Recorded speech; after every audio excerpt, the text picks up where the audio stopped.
नमस्कार दोस्तों, स्वागत है आपका सिविल सर्विसेज एडीसी में।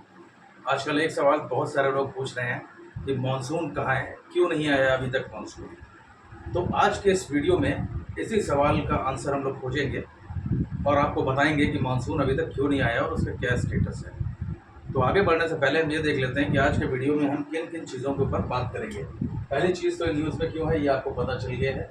दूसरा, मानसून का मतलब क्या है, इसकी टाइमलाइन क्या है, मतलब कब कब कहाँ कहाँ मानसून आता है, और 2024 में मानसून का स्टेटस क्या है और फ्यूचर सिनेरियो क्या रहेगा। इन्हीं सारे मैटर्स के ऊपर, इन्हीं सारे इश्यूज़ के ऊपर आज के वीडियो में हम आपसे बात करेंगे। बट वीडियो में आगे बढ़ने से पहले अगर आप चैनल पर पहली बार आए हैं तो काइंडली इस चैनल को सब्सक्राइब करें। वीडियो अच्छा लगे तो लाइक एंड शेयर ज़रूर करें। तो अब अपने बिना टाइम वेस्ट किए हुए अपने वीडियो को आगे बढ़ाते हैं। सबसे पहली चीज़, ये मानसून का मतलब क्या होता है, मीनिंग ऑफ मानसून। तो देखिए, मानसून का सिंपल सा मतलब होता है सीजनल रिवर्सल ऑफ विंड्स। जो पवनें हैं वो अपने डायरेक्शन में मौसम के हिसाब से जब अपना डायरेक्शन चेंज करती हैं तो उसे हम लोग बोलते हैं सीजनल रिवर्सल ऑफ विंड्स या मानसून। ठीक है। अब मानसून जो इंडिया में जो जलवायु पाई जाती है, इंडिया में जो क्लाइमेट पाई जाती है, वो बेसिकली मानसून टाइप क्लाइमेट पाई जाती है। मानसून टाइप क्लाइमेट भारत में जो क्लाइमेट पाई जाती है, भारत क्या मतलब पूरे इंडियन सब कॉन्टिनेंट में जो क्लाइमेट पाई जाती है उसे हम लोग बोलते हैं मानसून टाइप क्लाइमेट। और मानसून का मतलब क्या है, विंड्स के डायरेक्शन में एक चेंज होना सीजन्स के हिसाब से, उसे हम लोग बोलते हैं मानसून। अब आप देखिए, मानसून जो होता है ये बेसिकली दो तरह का होता है। ठीक है। एक होता है आपका साउथ वेस्ट मानसून, मतलब दक्षिणी पश्चिमी मानसून, और दूसरा होता है retreating monsoon. Retreating monsoon, retreating monsoon या इसी को रिवर्सल मानसून मानसून भी बोला जाता है। ठीक है। अच्छा, आगे बढ़ने से पहले मैं एक चीज़ आप लोगों को बता दूं, ये जो पर्टिकुलर टॉपिक है ये जीएस पेपर 1 में ज्योग्राफी के अंदर में जो इंडियन मानसून है उसका ये टॉपिक है, तो एग्ज़ाम में आप लोगों के काफ़ी काम आने वाला है। ठीक है। तो दो तरह के मानसून होते हैं बेसिकली। अब ये जो साउथ वेस्ट मानसून होता है, south west monsoon, south west, ये जो मानसून होता है ये जून से लेके सितंबर के बीच में, जून से लेके सितंबर के बीच में बारिश करवाता है। ठीक है। मतलब इंडिया में जो मैक्सिमम रेनफॉल होती है वो इसी साउथ वेस्ट मानसून की वजह से होती है, इसीलिए ये हमारे लिए इम्पोर्टेंट हो जाता है। टॉपिक ऑफ डिस्कशन जो है साउथ वेस्ट मानसून जो है वो हमारे लिए काफ़ी इम्पोर्टेंट हो जाता है, एग्जाम्स में भी पूछा जाता है। और जो दूसरा रिट्रीटिंग मानसून है, ये जो है अक्टूबर और नवंबर में, अक्टूबर और नवंबर में जितनी भी बारिश होती है वो बेसिकली आपके रिट्रीटिंग मानसून की वजह से होती है। ठीक है। तो बेसिकली अब अगर हम बात करें कि साउथ वेस्ट मानसून है क्या चीज़, तो जो पवनों का डायरेक्शन चेंज होता है या जो वेदर पैटर्न में जो चेंजेस आते हैं जून से सितंबर के बीच में, उसे हम लोग बोलते हैं साउथ वेस्ट मानसून। अब ये जो मानसून, जो साउथ वेस्ट मानसून है, ये आता कहाँ से है? ये अरेबियन सी से आता है, बे ऑफ बंगाल से आता है। ठीक है। आपको मालूम है कि अगर ये इंडिया है तो इस तरफ आपका अरेबियन सी है और इधर बे ऑफ बंगाल है। तो एक्चुअली साउथ वेस्ट मानसून में होता क्या है, ये जो पवने हैं ये बे ऑफ बंगाल से, अरेबियन सी से मॉइस्चर लेके इंडियन मेनलैंड की तरफ घुसती है और फिर वही मॉइस्चर जो है वो बारिश के फॉर्म में वो गिराती है। ठीक है। तो मुझे लगता है इतनी बात आप लोगों को क्लियर हो गई होगी कि साउथ वेस्ट मानसून होता क्या है। अब यहाँ पे एक चीज़ और ध्यान रखिएगा, इंडिया में जो टोटल बारिश होती है 75% उसका, 75% ऑफ टोटल रेन ये साउथ वेस्ट मानसून से ही होता है। और इसीलिए जो इंडिया का इकोनॉमिक कैलेंडर है उसके लिए ये साउथ वेस्ट मानसून बहुत इंपॉर्टेंट हो जाता है। ठीक है। तो मतलब साउथ वेस्ट मानसून स्पेशली अगर हम कैलेंडर की बात करें तो जो हमारे यहाँ खरीफ क्रॉप्स होती हैं, खरीफ क्रॉप्स के लिए ये बहुत ज़्यादा इम्पोर्टेंट हो जाता है, खरीफ क्रॉप्स के लिए। अब यहाँ पे एक क्वेश्चन बनता है कि भारत का जो साउथ वेस्ट मानसून है या दक्षिणी पश्चिमी मानसून है वो कौन सी क्रॉप को इफेक्ट करता है। तो आंसर होगा खरीफ क्रॉप्स। ठीक है, इतनी बात क्लियर हो गई। अब जो है, जो इंडियन मानसून है, जो इंडियन मानसून है, इसकी अगर हम ब्रांचेस की बात करें, इसकी ब्रांचेस कौन कौन सी होती है, तो इसकी दो ब्रांचेस होती हैं। एक होती है आपकी अरेबियन सी वाली ब्रांच, अरेबियन सी वाली ब्रांच, और दूसरी होती है बे ऑफ बंगाल वाली ब्रांच, जो मैंने आपको यहाँ दिखाया। ठीक है, ये दोनों ब्रांचेस कैसे डेवलप होती हैं, ये अभी कुछ देर बाद आपको पता चलेगा जब मैं इसके मैकेनिज्म पे बात करूँगा कि ये जो साउथ वेस्ट मानसून है या मानसून है, ये जनरेट कैसे होता है। ठीक है, जब इस पर बात करेंगे तो आपको क्लियर हो जाएगा कि ये दो ब्रांचेस कैसे बन रही हैं। तो इस पे बात करने से पहले इसी में बात कर लेते हैं पहले कि मानसून कैसे जनरेट होता है। ठीक है, चलिए देखिए, ये है आपका इंडिया,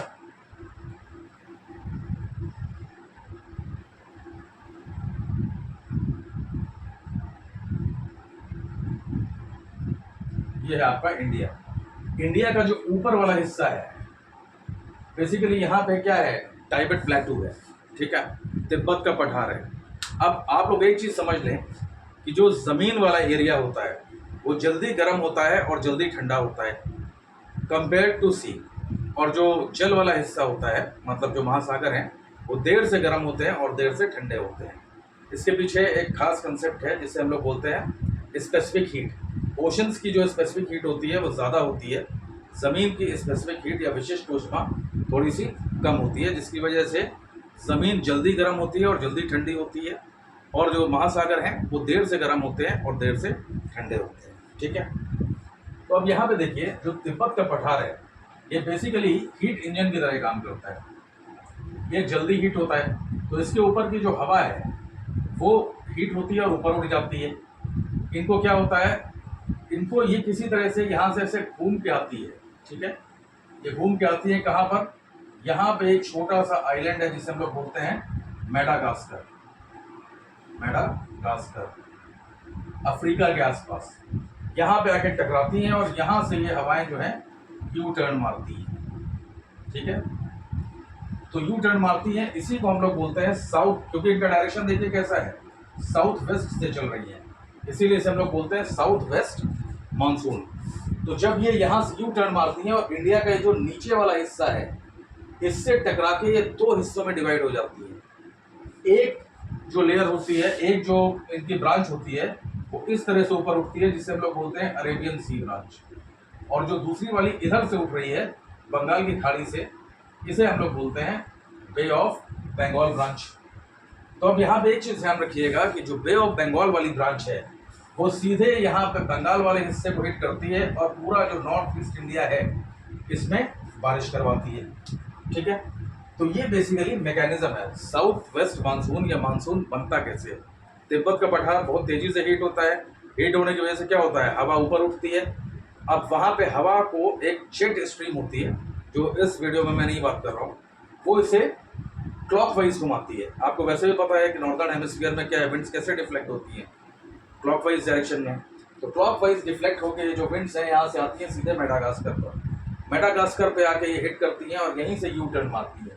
यू टर्न मारने के बाद इंडिया का जो नीचे वाला हिस्सा है इससे विंड्स दो हिस्सों में, दो ब्रांचेस में डिवाइड हो जाती हैं। एक होता है आपका अरेबियन सी वाली ब्रांच और दूसरी होती है आपकी बे ऑफ बंगाल वाली ब्रांच। ठीक है, तो इस तरह से मॉनसून बनता है, मॉनसून का ये मैकेनिज्म है। अब इसके बाद हमें देखना है इसकी टाइमलाइन। अब हमें देखना होगा इसकी टाइमलाइन कि मॉनसून किस हिस्से में कब कैसे पहुंचता है। ठीक है, तो अगर हम आपके इसके टाइमलाइन की बात करें, अगर हम टाइमलाइन की बात करें, टाइमलाइन, तो इसमें देखिए basically third week of May में, मई का जो तीसरा हफ्ता होता है उसमें ये अंडमान एंड निकोबार या अंडमान सी के ऊपर मानसून आ जाता है। तो third week of May, third week of May में ये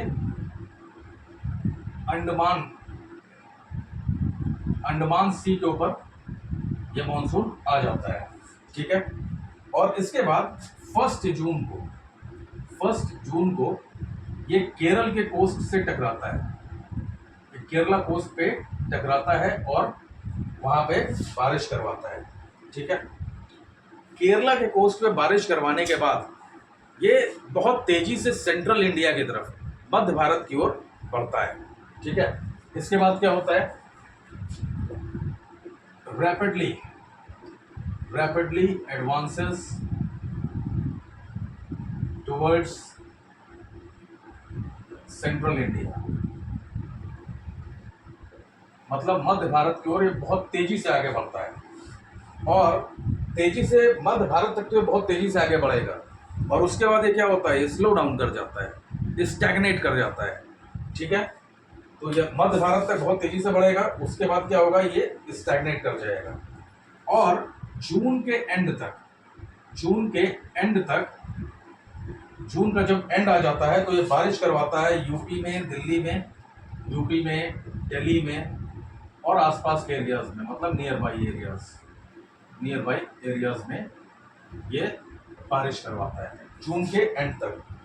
और 15 जुलाई आते आते तक ये पूरे इंडिया में फैल जाता है और पूरे इंडिया में बारिश करवाता है। ठीक है, 15 जुलाई के आसपास तक ये फुल इंडिया में, इंटायर इंडिया में ये बारिश करवाने लगता है। ठीक है, अब देखिए यहाँ पे जो मॉनसून होता है ये कभी जल्दी आ सकता है, कभी देर से आता है और ये बेसिकली हमारे यहाँ जो फार्मर्स हैं उनके लिए बहुत एक मुसीबत का कारण होता है। तो देर से आना और जल्दी चले जाना, बट देर से आना और जल्दी जाने का मतलब ये नहीं है कि अगर ये देर से आ रहा है तो कम बारिश करवाएगा या जल्दी आ रहा है तो ज़्यादा बारिश करवाएगा, ऐसा कुछ भी नहीं है। ठीक है, अब आगे देखिए, जैसे 2024 की अगर हम बात करें, अगर हम इस साल की बात करें 2024 की, तो इस बार जो मॉनसून है वो 2 दिन पहले आ गया है, 2 days बिफोर। इस बार जो मॉनसून है ये 2 दिन पहले आ गया है। और आईएमडी की अगर डेटा की बात करें या आईएमडी की रिपोर्ट्स की बात करें तो आईएमडी ने बताया है कि इस बार जो ये मानसून बारिश करवाएगा वो हर बार से थोड़ी सी ज़्यादा बारिश करवाएगा। देखिए हर साल क्या होता है इंडिया के अंदर, नॉर्मली जो इंडिया में बारिश होती है वो लगभग 880 mm के 880 mm के आसपास होती है। ठीक है, बट आईएमडी के हिसाब से 2024 में ये जो बारिश होगी ये इस 880 mm के 106% ज़्यादा हो सकती है, 106% ज़्यादा हो सकती है। ठीक है, तो मैंने क्या बताया आपको कि ज़्यादा बारिश होगी या कम बारिश होगी ये इस बात पर नहीं डिपेंड करता है कि मानसून जल्दी आया या देर से आया, बट एक्चुअली ये डिपेंड करता है 2 फिनोमिनल्स होते हैं जिसे बोलते हैं एल नीनो और ला नीना। ठीक है, 2 फिनोमिनल्स होते हैं एल नीनो और ला नीना। तो जब भी देखिए ला नीना आता है तो बारिश ज़्यादा होती है और जब भी एल नीनो आता है तो बारिश जो है वो कम होती है। तो इस बार क्या है, इस बार ला नीना का इफेक्ट है, तो ला नीना का इफेक्ट होने की वजह से इस बार थोड़ी सी ज़्यादा बारिश प्रेडिक्ट करी जा रही है। ठीक है, अब इसके बाद हमें देखना है 2024 में क्या स्टेटस रहा, स्टेटस इन 2024 में मॉनसून का स्टेटस क्या रहा। तो अगर स्टेटस की बात करें तो देखिए इस बार ये 19 मई को ये अंडमान सी के ऊपर आ गया था। तो मॉनसून है वो अंडमान सी के ऊपर 19 मई को ही आ गया था और 30 मई को ये केरला के ऊपर आ गया था। 30 मई को ये केरला कोस्ट पे आ गया था। तो अगर ये 30 मई को केरला में आ गया था तो इसका मतलब क्या हुआ, जनरली कब आता है, 1 जून को आता है, तो इसलिए इस बार जो मानसून है वो 2 दिन पहले आ गया है, 2 days बिफोर। इस बार मानसून 2 दिन पहले आ गया है इंडिया के अंदर, सॉरी केरला के पास। ठीक है, अब मैंने आपको ऑलरेडी बता चुका हूँ कि जो बे ऑफ बंगाल वाली ब्रांच है वो वेस्ट बंगाल और नॉर्थ ईस्ट इंडिया वाले एरियाज में बारिश करवाती है। ठीक है। अब देखिए 30 मई के बाद अगर हम 10 जून की बात करें, 30 मई के बाद 10 जून की बात करें अगर, तो 10 जून तक ये जो आपका मानसून है ये अंडमान एंड निकोबार, अंडमान एंड निकोबार, केरला, तमिलनाडु, ठीक है, केरला, तमिलनाडु, कर्नाटक, कर्नाटका, आंध्रा और महाराष्ट्र, ये सारे स्टेट्स में ये आ चुका था और बारिश करवा रहा था। मतलब इन स्टेट्स के बड़े एरियाज में बारिश करवा रहा था ये साउथ वेस्ट मानसून 10 जून तक। बट 10 जून के बाद 11 जून को क्या हुआ, ये जो मानसून है ये थोड़ा सा स्टैग्नेट कर गया। 11 जून को ये स्टैग्नेट कर गया, मतलब थोड़ा सा स्लो डाउन हो गया।